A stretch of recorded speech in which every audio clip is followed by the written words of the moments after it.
हाँ दोस्तों, खेसारी लाल यादव बहुत ही बवाल गाना लेके आ गए हैं आशिक। इस गाने को शूट करने के लिए खेसारी लाल यादव जर्मनी से ये गाना दोस्तों चले गए। जर्मनी यह गाना शूट हुआ है। यह बहुत ही हाई लेवल का गीत है दोस्तों। इसमें खेसारी लाल यादव का साथ दिए हैं प्रियंका सिंह ने। इस गाने को लिखा है अजीत मंडल ने दोस्तों।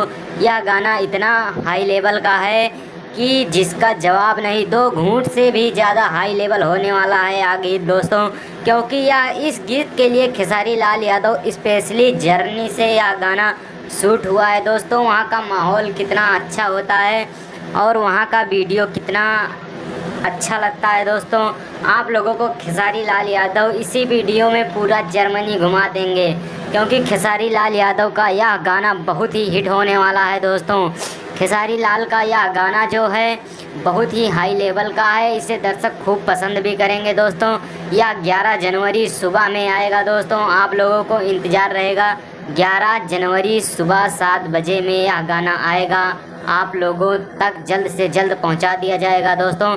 खेसारी लाल यादव का यह बहुत ही हाई लेवल का गीत है। यह अभी थोड़ी देर पहले सोशल मीडिया पर अपलोड हुआ है। इसका टीजर भी बहुत जल्द आप लोगों के बीच रख दिया जाएगा दोस्तों। जानकारी आप लोगों को कैसी लगी, वीडियो को लाइक करें, चैनल को सब्सक्राइब करें, साथ में बेल आइकन की घंटी